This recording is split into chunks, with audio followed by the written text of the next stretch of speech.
అందరినీ మరొకసారి చూడటం చాలా ఆనందంగా ఉంది.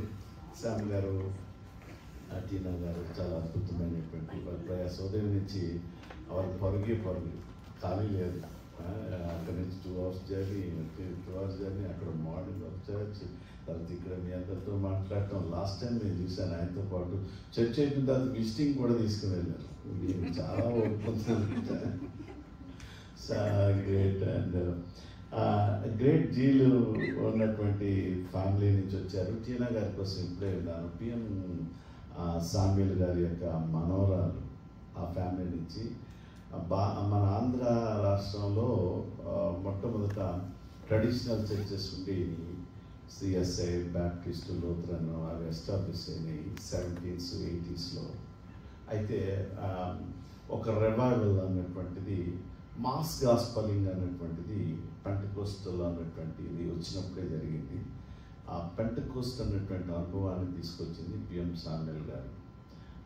గుణదల ఏరియాలో పరిచర్య అంతా చాలా డ్రమ్ కొట్టుకొని బస్ స్టాండ్లోనూ, కాంప్లెక్స్ల దగ్గర, రైల్వే స్టేషన్ దగ్గర వీధి కూటాలు, అగ్రెసివ్గా పరిచర్య జరిగింది. ఈ యొక్క పిఎం సామ్యుల్ గారు మన ఆంధ్ర రాష్ట్రంలోకి వచ్చిన తర్వాతే. మరి అలాంటి తాతయ్య గారిని కలిగినటువంటి సేవకురాలు మీ పాస్టమ్మ గారు. చాలా చాలా సంతోషిస్తున్నాను. ఇందాక అది చెప్పారు శ్యామ్ గారు, పిఎం సామ్యుల్ గారు మనవరాలండి అన్నారు. గ్రేట్ అని అనుకున్నాం.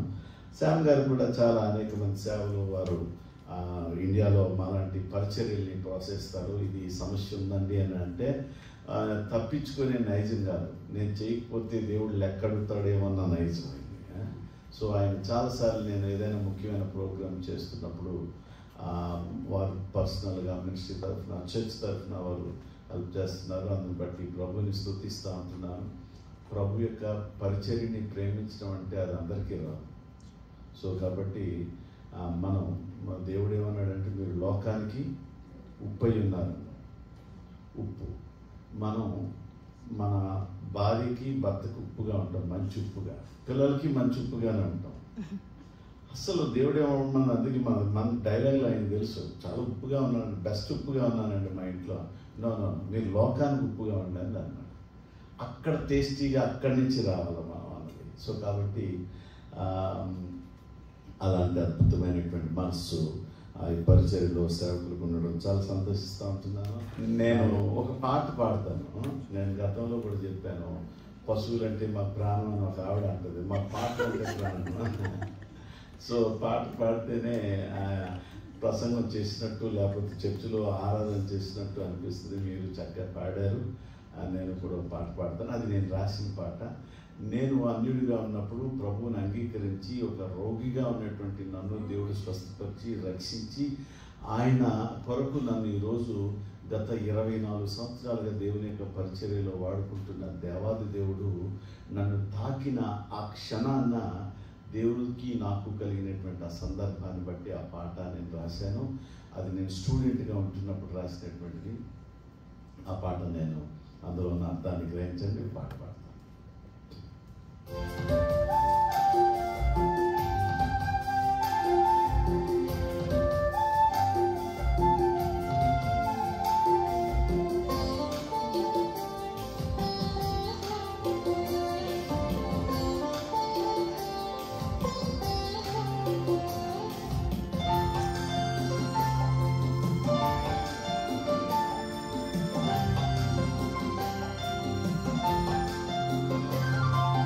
దైవమా, ఆరాధ్య దైవమా, దైవమా, ఆరాధ్య దైవమా, నిన్ను నేను ఈ జగాన మరువలేను, నిన్ను నేను ఈ జగాన మరువలేను, మరువలేను.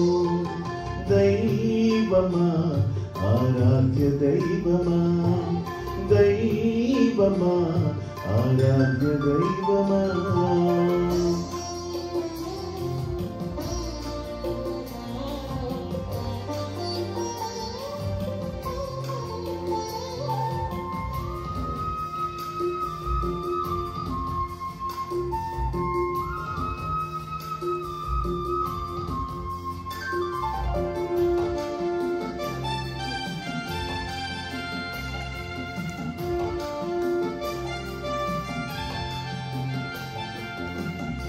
పాపవలె నన్ను భుజగించావు, కను పాపవలె కాపాడినావు.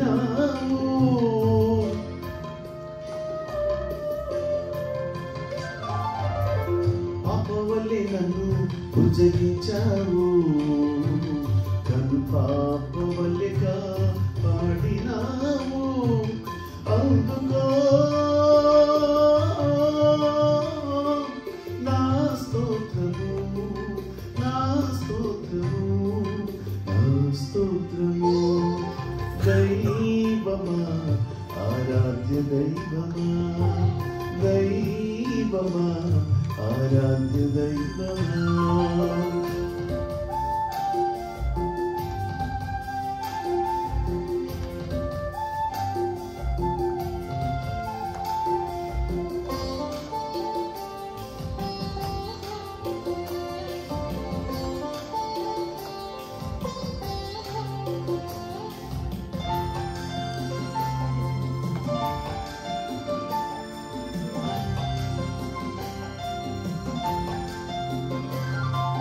రోగిగా ఉన్న నన్ను బాగు చేశావు, రోదనలో నాకు కన్నీరు తుడిచావు.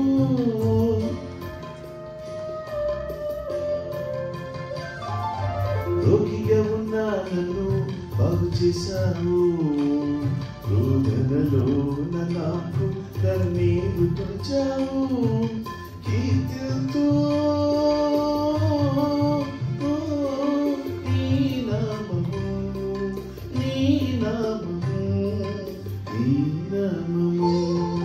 దైవమా, ఆరాధ్య దైవమా, దైవమా, ఆరాధ్య దైవమా. అది 3 చరణాలు ఉంది. నా టైం సేవ్ చేసుకోవాలని 3వ చరణం ఆపేశాను. పూర్వం ఆంధ్ర క్రైస్తవ కీర్తనలో 14 చరణాలు కూడా ఉండేవి. ఫ్యామిలీ ప్రేయర్లో 8 గంటలకు స్టార్ట్ చేస్తే 10 గంటలకు ముగిసేది అన్ని చరణాలు. అది కట్ చేస్తూ ఒక 5 చరణాలు ఇచ్చారు మన వాళ్ళు. ఇంకా దాన్ని కట్ చేస్తూ పాటలు అన్నవి 2 చరణాలు ఉంటే అందరికి వినడానికి సులువుగా ఉంటుంది అని టైం సేవ్ చేశారు మన వాళ్ళు.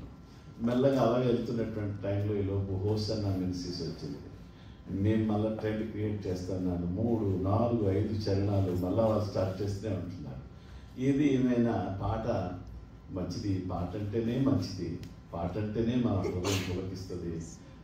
వాక్యం అనేటప్పటికీ కొంత నిరాశ, ఇది ఎప్పుడు ముగిస్తాడు అనిపిస్తుంది, కానీ పాట కలగundదు. ఇంకో పాట పాడితే బాగుండుని అనిపిస్తుంది. మంచి సౌండ్ సిస్టమ్, మంచి ట్రాక్, మంచి పాడే గొంతు ఉంటే కనుక. సో కాబట్టి దేవునికి మహిమ కలుగును కాక. ఇంకా నా టైం ఇంకా చాలా షార్ట్ అయిపోయింది, నేను ముగిస్తాను. ప్రియమైనటువంటి వాళ్ళారా, నేను జాన్ మోజెస్ నా కోసం ఫాలోవర్స్ ఆఫ్ క్రైస్ట్ మినిస్ట్రీస్ అన్నటువంటిది నేను పరిచర్య, నేను కుష్ఠరోగుల మధ్య, జైళ్ళల్లో ఉన్న ఖైదీల మధ్య, స్లమ్ ఏరియాలో ఉన్నటువంటి ఈ వీధి పిల్లల మధ్య పరిచర్య చేస్తూ ఉంటున్నాను. వీధి పిల్లల్ని చదివించడంలోనూ, వాళ్ళకి మెడికల్ క్యాంప్స్ పెట్టడంలో. విశాఖపట్నం మీకు తెలిస్తే కనుక కంచర్పాలెం అనేటువంటి ఒక సినిమా కూడా ఉంది. అక్కడ వెరీ స్లమ్ ఏరియా, చాలా అక్కడ ఈ మర్డర్ చేసేవాళ్ళు, డ్రగ్గిస్టులు, చాలామంది దొంగలు, అందరూ హోమ్లెస్ పీపుల్ అందరూ ఉంటారు, బ్రిడ్జ్ కింద ఉంటారనమాట.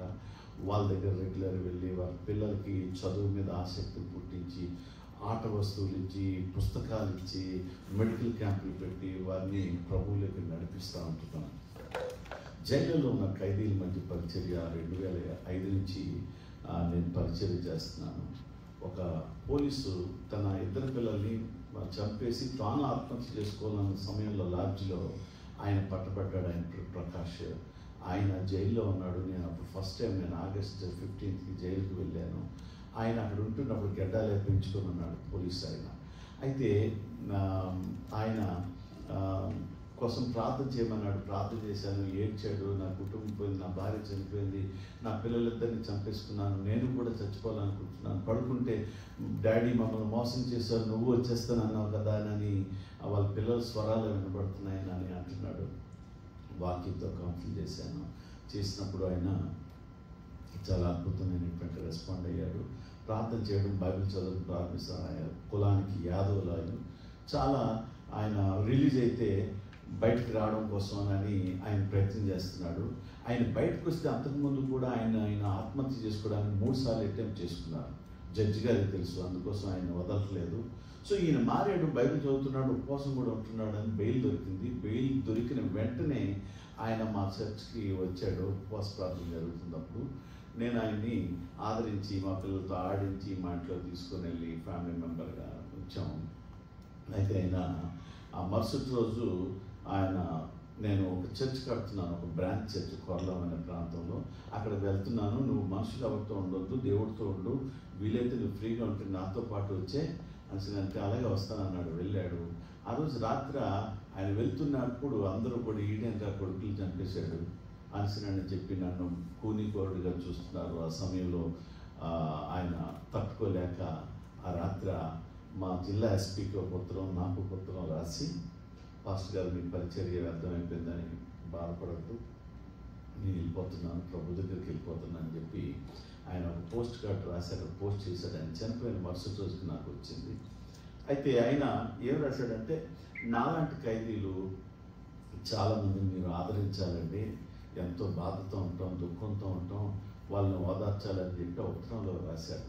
నేను ఇప్పుడు అకేషనల్గా వెళ్దాం అనుకున్నటువంటి ఖైదీలు చూద్దాం అనుకున్నటువంటి నాకు ప్రతిసారి వాళ్ళ కోసం దృష్టిలో పెట్టుకొని ప్రతి వారం కూడా ఖైదీల దగ్గరికి వెళ్ళి వాళ్ళని కౌన్సిలింగ్ చేయడానికి, వాళ్ళ ఫ్యామిలీ కేర్ని తీసుకోవడానికి దేవుడు ఒక బర్డెన్ని ఆ వ్యక్తి ద్వారా ఇచ్చాడు. ఆ వ్యక్తి లేడుగానే ఆ వ్యక్తి రాసిన ఉత్తరం నన్ను ఇప్పటికీ కూడా మండింపజేస్తున్నాను. ప్రెజెంటెన్సీ లాస్ట్ టైం 2,500 మంది ఖైదీలు విశాఖపట్నం సెంట్రల్ ప్రిజన్లో క్రిస్మస్ చేసాం. అనూప్ రూబెన్స్ మ్యూజిక్ డైరెక్టర్ని తీసుకొని వచ్చి పరిచర్య అక్కడ చేసాం. ఆయన చేత సాక్ష్యం కూడా తెప్పించాం. చాలా ప్రతి క్రిస్మస్ చేయడం, వాళ్ళకి వెల్ఫేర్, సమ్మర్లో సెంట్రల్ జైల్లో ఖైదీలుగా ఉన్నటువంటి వాళ్ళ యొక్క పిల్లలతో భార్యలు పిలిచి రిట్రీట్ పెట్టడం, ఇలాంటి అన్ని కార్యక్రమాలు చేస్తున్నాం.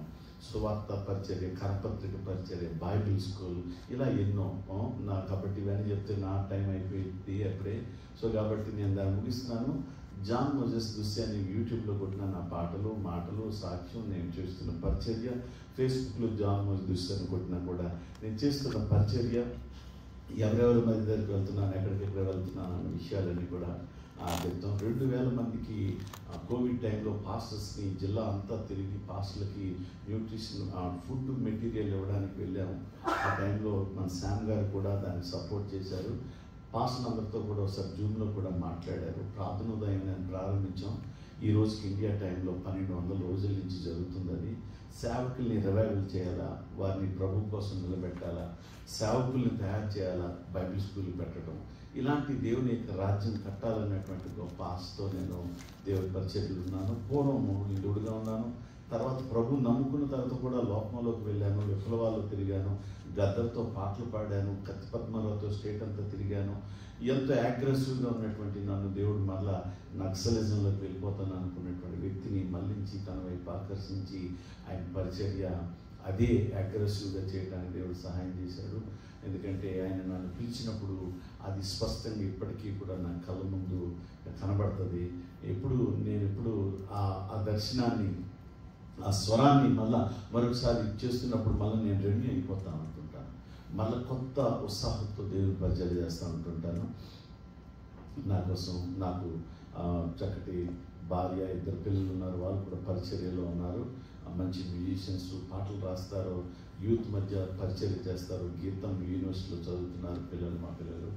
బయోటెక్నాలజీ ఇంజనీరింగ్, చిన్న అమ్మాయి, పెద్ద అమ్మాయి డెంటల్ సైన్స్ చేస్తుంది, ఫైనల్ ఇయర్. సో ఇది నా స్టోరీ. 14 చర్చిలు ఉన్నాయి. ఇంకా అనేక మంది స్లమ్ ఏరియాలు అడాప్ట్ చేసుకున్నాం. సేవకులు 80 మందిని తరబీ చేసి పంపించాం. ఇంకా ఇప్పుడు ఈ లాస్ట్ బ్యాచ్లో, ఇప్పుడు ఉన్నటువంటి బ్యాచ్లో 25 మంది స్టూడెంట్స్ ఉన్నారు. మా పరిచయం కోసం, మా కోసం ప్రార్థించాలని కోరుతా ఉంటున్నాను. దేవుని యొక్క వాక్యంలోనికి వెళ్దాం. నాలాంటి పాస్టర్ గారు, వృద్ధాప్యంలోకి వచ్చేసిన పాస్టర్ గారు కాంగ్రిగేషన్గా వాక్యం చెప్తూ ఎక్కువసేపు చెప్పలేకపోతున్నాడు. 15 నిమిషాలే.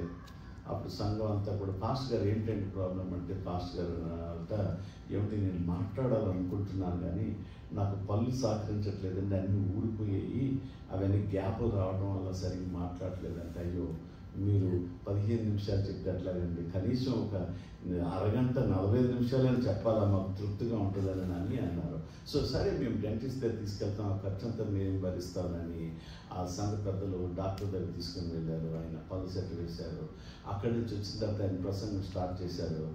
అరగంట అయిపోయింది, గంట అయిపోయింది, గంటన్నర అయిపోయింది, వదలట్లేదు. సంఘం తీసుకుపోతుంది. ఏంటి ఈయన ఇలా చెప్తే ఇలా చేశాడు అని అనుకుంటున్నారు. ఈలోపు సంఘ పెద్దలు మళ్ళీ పాస్టర్ గారు ఏంటంటే ఎంతసేపు చెప్పారు అంటే, ఏమో లేదండి ఆకలిపోతున్నానండి అన్నాను. మళ్ళా తిరిగి ఆయన డెంటిస్ట్ దగ్గర తీసుకుని వెళ్తే డాక్టర్ గారు అయ్యో పళ్ళు సెట్ వేసిన డేట్ అంతా చూసి సారీ నన్ను క్షమించాలని చేపట్టుకుంటున్నాడు. ఆ సంఘ పెద్దలు పాస్టర్ గారు ఎందుకండి బాగా చేశారు కదా అలా అని చెప్పి అంటున్నారు. లేదండి, మీకు మగాళ్ళ పళ్ళు సెట్కి బదులు ఆడవాళ్ళ పళ్ళు సెట్ వేసామని. సో కాబట్టి అందువల్ల నాన్ స్టాప్కి కంటిన్యూగా మాట్లాడుతున్నానండి అని అన్నాను. ప్రైస్లో నేను మగాళ్ళ పళ్ళు సెట్ వేసుకున్నాను. పళ్ళు సెట్ వేసుకోలేదు, మగాళ్ళ పళ్ళు సెట్ ప్రైస్లో అనేది. సమయంలో చిన్న వాక్యాన్ని జ్ఞాపకం చేసుకుందాం. 1 రాజులు 15వ అధ్యాయము 8 నుంచి కొన్ని మాటలు. తన పితరులతో కూడా నిద్రించగా వారు దావీదుపురమందు అతనిని సమాధి చేసిరి. అతని కుమారుడైన ఆస అతనికి మారుగా రాజాయను. ఇశ్రాయేలు వారికి రాజైన యెరోబోము ఏలుబడియందు 20వ సంవత్సరమున ఆస యోధా వారిని ఏలనారంభించెను. అతడు 41 సంవత్సరములు యెరూషలేమునందు ఏలుచుండెను. అతని అవ్వ పేరు మయాక, ఈమె అబీషాలోము కుమార్తె. ఆస తన పితరుడైన దావీదు వలె యెహోవా దృష్టికి యథార్థముగా నడుచుకొని పురుషగాములను దేశములో నుండి వెళ్ళగొట్టి తన పితరులు చేయించిన విగ్రహములన్నిటినీ పడగొట్టెను. మరియు తన అవ్వ అయిన మయాక అసహ్యమైన ఒక దాన్ని చేయించి దేవతాస్తంభము ఒకటి నిలుపగా ఆస ఆ విగ్రహమును చిన్నాభిన్నములుగా కొట్టించి కిద్రోను ఓరను దాన్ని కాల్చివేసి ఆమె పట్టపు దేవి కాకుండా ఆమెను తొలగించెను. చాలు ప్రియమైనటువంటి వాళ్ళారా, ఇక్కడ మనం ఈరోజు ధ్యానించుకోబోతున్నటువంటి అంశము ఆశ. యూదా రాజుల్లో 21 మంది రాజుల్లో చెడ్డ రాజులు ఉన్నారు, మంచి రాజులు ఉన్నారు. ఈయనకి ఆ లిస్ట్లో ఈ ఆశకి మంచి రాజు అని పేరుందన్నమాట. ఈయన సుమారు 41 సంవత్సరాలు రాజ్యాన్ని పరిపాలన చేశారు. ఈయన చాలా చెడ్డ రాజు ఎవరు అంటే మనస్సే. 55 సంవత్సరాలు వెళ్ళాడు, ఎక్కువ కాలం పరిపాలన చేశాడు. అదేవిధంగా తర్వాత ఉజ్జయ అన్నటువంటి ఆయన 52 సంవత్సరాలు, కానీ ఆయన మంచోడు చెడ్డోడు కూడా, 2 రకాల క్యారెక్టర్. ఈయన చాలా మంచోడు, ఈయన చాలా చెడ్డోడు, మధ్యలో ఉన్నటువంటి వాడు, మంచి చెడు ఉన్నటువంటి వాడు. ఈయన ఆశని మనం కనుక గమనిస్తే కనుక ఆశకి వైద్యుడు అన్నటువంటి పేరు. ఆయన వైద్యుడు నిజానికి.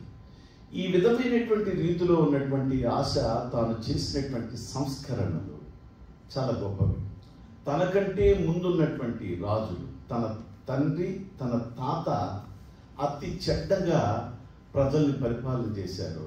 దేవునికి విరుద్ధమైనటువంటి జీవితాన్ని ప్రజలకి అభ్యసింపచేశారు. వారు తిరగటమే కాదు, ప్రజలందరినీ కూడా తిరిగేటట్టు చేశారు. ఇలాంటి విషయాలలో మయాక అన్నటువంటి ఆమె అలా నాన్నమ్మ చాలా దేవుని యొక్క మందిరంలో ఈ పోయింది కదా, ఏం పోయింది అని చెప్పి అన్ని విగ్రహాలని తెచ్చిపెట్టింది, దేవతా స్తంభాలు తెచ్చిపెట్టింది. ఈ లోకాన్నంతటినీ కూడా దేవుని మందిరంలోకి తీసుకొని వచ్చినటువంటి రీతిలో ఎంతో కూడా మా అమ్మ చెప్పింది కదా అని కొడుకు ఉంచాడు, భర్త ఉంచాడు, ఇప్పుడు మనవడు ఉంచుతాడని నేను అనుకుంటున్నాను. కానీ మయాక యొక్క ఏదైతే ఆలోచన ఉందో దాన్ని అంతటినీ కూడా నిర్వీర్యం చేసి ఒక సంస్కరణ, ఒక రాజ్యంలో తీసుకురావాలన్న ప్రయత్నం చేశారు. ఒక వ్యక్తి దేవుడి దృష్టిలో మంచోడు అవడానికి, లేకపోతే దేవుడు ఆయన్ని ఒక వ్యక్తిని వాడుకోవడానికి ఆయన తీసుకుంటున్న నిర్ణయాల మీద ఆధారపడి ఉంటుంది. ఒక కుటుంబం బాగా బలంగా నిలబడాలి అంటే ఆ కుటుంబం తీసుకుంటున్న నిర్ణయాలను బట్టి ఆధారపడి ఉంటుంది. ఒక కుటుంబం పైకి ఎదుగుతున్నది అంటే ఆ కుటుంబం తీసుకుంటున్న నిర్ణయాల మీద ఆధారపడి ఉంటుంది. సో కాబట్టి ఇలాంటి ఒక గొప్ప నిర్ణయాన్ని తీసుకున్నాడు ఆస. ఏం చేశాడంటే ఆయన సంస్కరణ ప్రారంభించాడు. ఆయన చేసినటువంటి మనకి దినవృత్తాంతాల్లో కూడా మనం ఆ మాట చూస్తే కనుక దినవృత్తాంతాల్లో 14:1-7 వరకు కూడా చదివితే ఆసా చేసినటువంటి సంస్కరణలు ఇంకా ఎక్కువగా మనకి కనబడతాయి. చదవండి ప్లీజ్. 2వ దినవృత్తాంతాలు 14:1-7. అబియా తన పితరులతో కూడా నిద్రింపగా జనులు అతనిని దావీదు పట్టణమందు పాతిపెట్టిరి. అతనికి బదులుగా అతని కుమారుడైన ఆసా రాజా అయ్యింది. ఇతని దినములలో దేశము 10 సంవత్సరములు నెమ్మది పొందెను.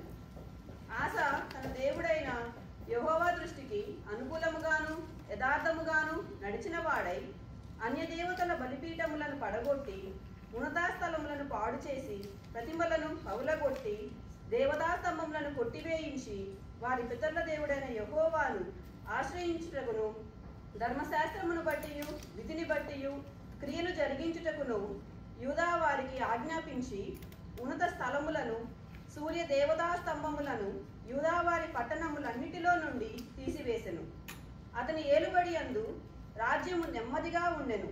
ఆ సంవత్సరములలో అతనికి యుద్ధములు లేకపోవుట చేత దేశములో నెమ్మది కలిగి ఉండెను. యెహోవా అతనికి విశ్రాంతి దయచేసి ఉండగా అతడు యూదా దేశమున ప్రాకారముల గల పట్టణములను కట్టించెను. అంటే ఆసా యొక్క చాలా లోతైనటువంటి విషయాలు ఇక్కడ దినవృత్తాంతాల్లో పొందుపరచబడింది. అంటే ఒక వ్యక్తిని దేవుడు ఒక దేశం క్షేమంగా లేకపోతే సమాధానంగా నెమ్మదిగా ఉండాలంటే ఆ ఏలుతున్నటువంటి ఏలికలు పరిపాలిస్తున్నటువంటి పరిపాలకుల మీద ఆధారపడి ఉంటుంది.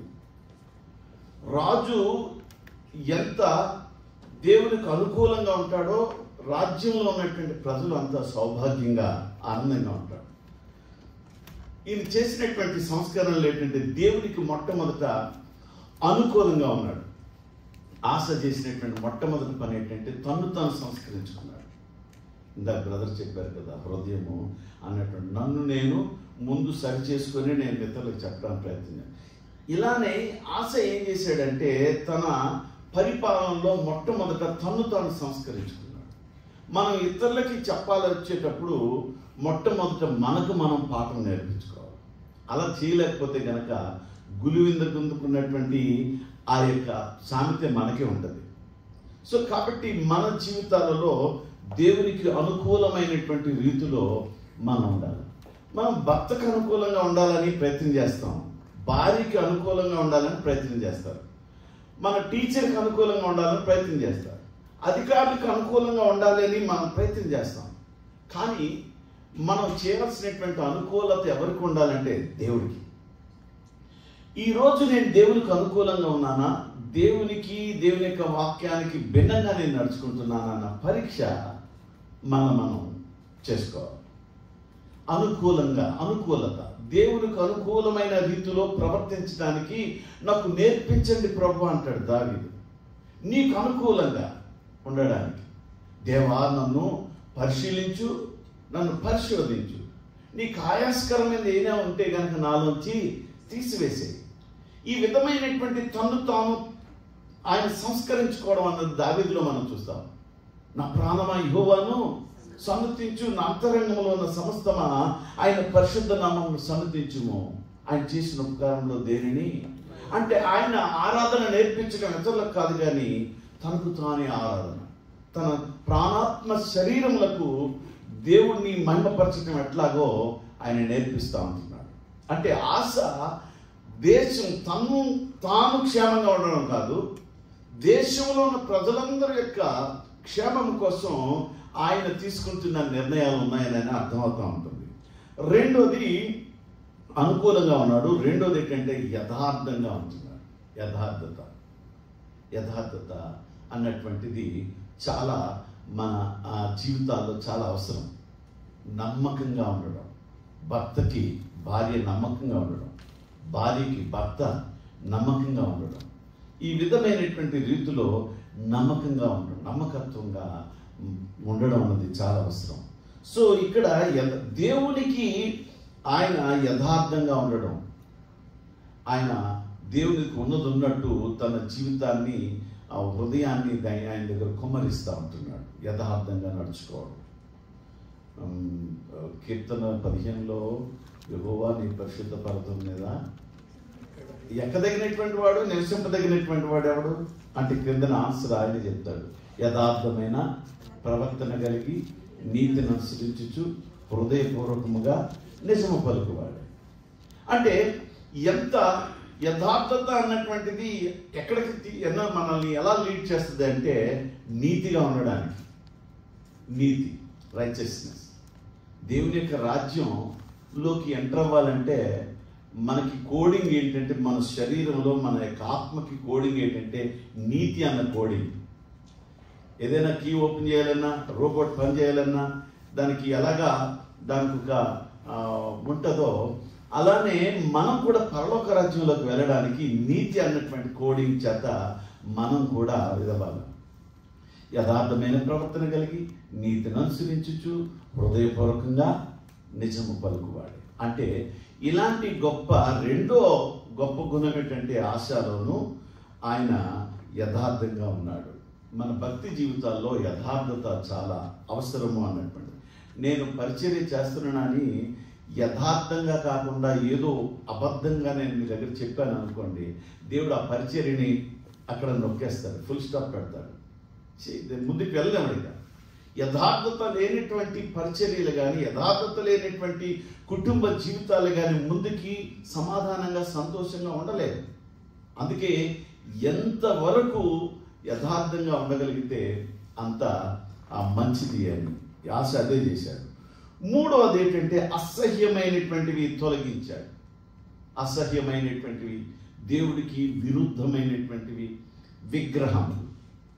ఆయన దేశంలో ఉన్నటువంటి స్తంభాలు, దేవతా స్తంభాలు అంటే బయట ఉన్నటువంటి వాటన్నిటిని కూడా డిమాలిష్ చేసేసి దాన్ని పిండి చేసేసాడు. మనం ఏంటంటే మన అక్కడ కోసం ఇక్కడ ఏంటంటే మనలోనూ కూడా విగ్రహాలు ఉన్నాయి. నిగ్రహము లేనటువంటిది ప్రతిది కూడా విగ్రహమే.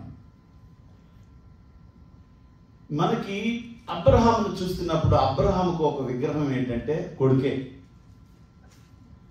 ఎంతో లేక పుట్టి దేవుడితో గడిపి ఎప్పిస్తా ప్రభా అంటే దేవుడు ఆయన అలా చేతి తీసుకొచ్చారా, బయటకు ఆకర్షణ చూడు, కిందకి చూడు, ఇవన్నీ చేసి దేవుడితో మాట్లాడుతుంటుండేవాడు.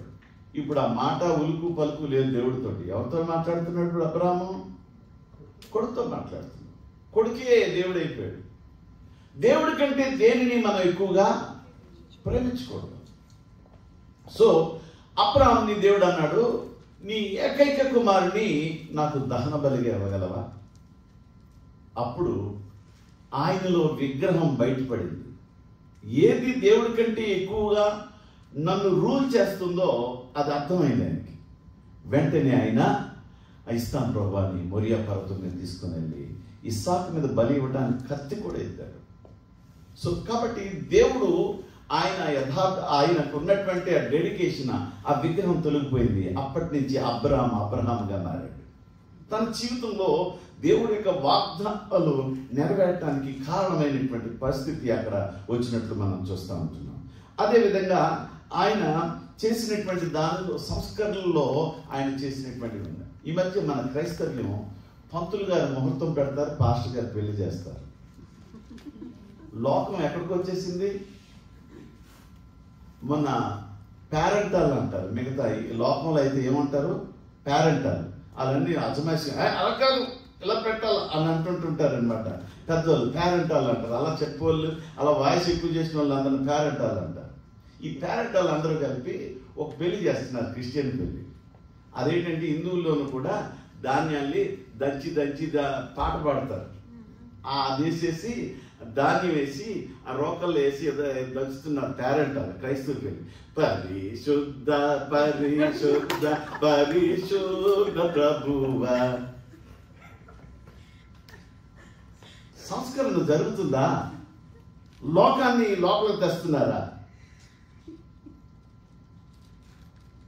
సోషల్ మీడియాలో అది వినబడింది. దానిలో పాట ఉంది, పరిశుద్ధ పరిశుద్ధ దంచు దంచు రోకల్లో అన్న పాట ఉండేది పూర్వం. అది పెళ్ళిళ్ళు చేసేటప్పుడు అదేమి ఇలా తీసుకొచ్చారు పరిశుద్ధ పరిశుద్ధ. ఏం చేసినా కూడా పరిశుద్ధ పరిశుద్ధ పాట పాడితే అది పరిశుద్ధం అయిపోద్ది అనుకుంటారు. అది తీసివేయాలి, కాల్చివేయబడాలి. సంస్కరణ జరగాలి. ఆశ అది చేశారు. వాటన్నిటినీ కూడా బయట ఉన్నటువంటి వాటన్నిటిని కూడా వాటన్నిటిని కూల్చివేయించేశారు. తర్వాత దేవుని యొక్క మందిరంలో కూడా కొన్ని దేవతా స్తంభాలు పెట్టింది మయాక. అలా నాన్నమ్మ మయాక పెట్టిన అన్ని కూడా రే రే రే రే రే బాధపడుతుందిరా, నాన్నమ్మ ఆత్మ ఘోషిస్తుందిరా, రే ఏం అనకరా, ఏది పోనీ అనలేదు. తీసిపడేయండి, ఎవరిని సంతోషపెట్టడానికి పెట్టారు అని చెప్పి డెమాలిష్ చేయించేశారు.